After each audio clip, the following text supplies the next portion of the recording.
నేర్చిన చిలక ఉసుకో అంటే డిస్కో అన్నట్టు అలా ఉంది ఇది. ఎందుకు నోటీస్ పంపించావు? ఎందుకు పంపానో కోరేడు నాకు రాసిచ్చిన మీ నాయన చెప్పలేదా? రాయడానికి ఆయన ఎవరు, రాయించుకోవడానికి నువ్వెవడివి? అది నా తాత సొత్తు. తాత సొత్తు మనవడికి మాత్రమే దక్కుతుందని చెప్పలేదా మీ లాయరు?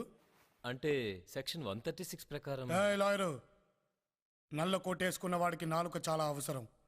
దాన్ని ఉంచుకో, తెంచుకోకు. సాంబా, నువ్వు ఎక్కడున్నావో మర్చిపోయి మాట్లాడుతున్నావు. నువ్వు వచ్చిన ఊరు నాది, నువ్వు ఉన్న ఇల్లు నాది, నువ్వు కూర్చున్న కుర్చీ నాది, నీ చుట్టూ ఉన్న బలగం నాది. ఇవన్నీ ఉన్న ఈ సీమ నాది. నేను తలుచుకుంటే నీది అనుకుంటున్న నీ ఊళ్ళో, నీ ఇంట్లో, నీ జనం మధ్య నువ్వు కూర్చున్న నీ కుర్చీ కిందే నిన్ను నీ వాళ్ళని కప్పెట్టేస్తా.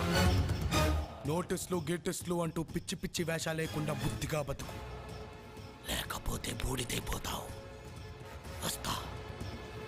రాయ్ సాంబా, నీ తల తీసి నా ఇంటి గుమ్మానికి కట్టకపోతే నా పేరు పాసు. నా ముందు తొడగొడితే తొడ మెడ రెండూ నరికేస్తా. తెంచు, తెంచు.